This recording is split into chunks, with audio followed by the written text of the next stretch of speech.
साम्राज्य से लगातार संघर्ष किया। उनकी जीवन गाथा संघर्ष, साहस और बलिदान से भरी हुई है और आज भी वे भारतीय इतिहास में एक आदर्श और वीरता के प्रतीक के रूप में याद किए जाते हैं। ओहिंडाखाला, प्रारंभिक जीवन और शिक्षा। महाराणा प्रताप का जन्म 9 मई 36 को कुंभलगढ़ किले में हुआ था। वे राणा उदय सिंह के पुत्र थे और उनकी माता का नाम जयवंत कंवर पौडाशब था। बचपन से ही महाराणा प्रताप को शौर्य, युद्ध कला और देशभक्ति की शिक्षा दी गई थी। वे हमेशा अपने पिता राणा उदय सिंह से सशक्त नेतृत्व की विशेषताएं ग्रहण करते रहे। परगहारा, अकबर के साम्राज्य से संघर्ष। अकबर, जो उस समय भारत के सबसे शक्तिशाली सम्राट थे, ने अपने साम्राज्य का विस्तार करते हुए मेवाड़ पर भी अपनी नजरें गड़ा दी थीं।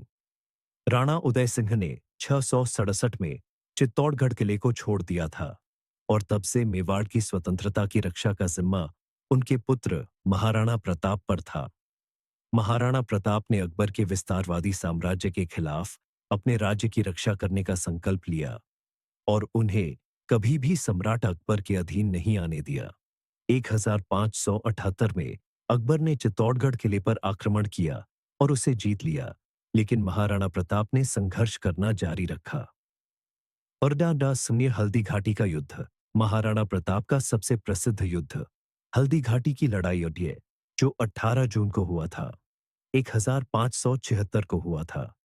यह युद्ध महाराणा प्रताप और अकबर के सेनापति मान सिन्हा भट्ट के बीच हुआ।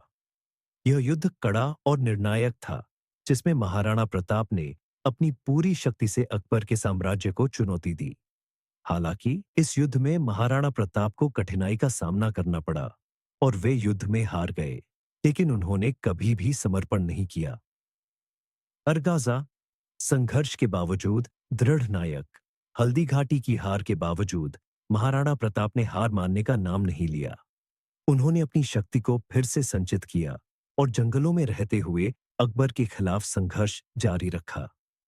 उनका घोड़ा चेतक, जो युद्ध के समय उनकी पूरी मदद करता था, भारतीय इतिहास में एक प्रसिद्ध नाम बन चुका है। हल्दी घाटी की लड़ाई में चेतक ने अपनी वीरता का परिचय दिया और महाराणा प्रताप को सुरक्षित स्थान तक पहुंचाया, लेकिन इसके बाद वह घायल हो गया। उराहंदा, अंत में विजय। महाराणा प्रताप ने अपनी पूरी उम्र मेवाड़ की स्वतंत्रता के लिए संघर्ष करते हुए बिताई। उन्होंने अपने राज्य को फिर से सुदृढ़ किया और 1597 में उनकी मृत्यु हो गई। उनकी मृत्यु के बाद भी उनकी वीरता और साहस को भारतीय समाज में एक आदर्श के रूप में देखा गया।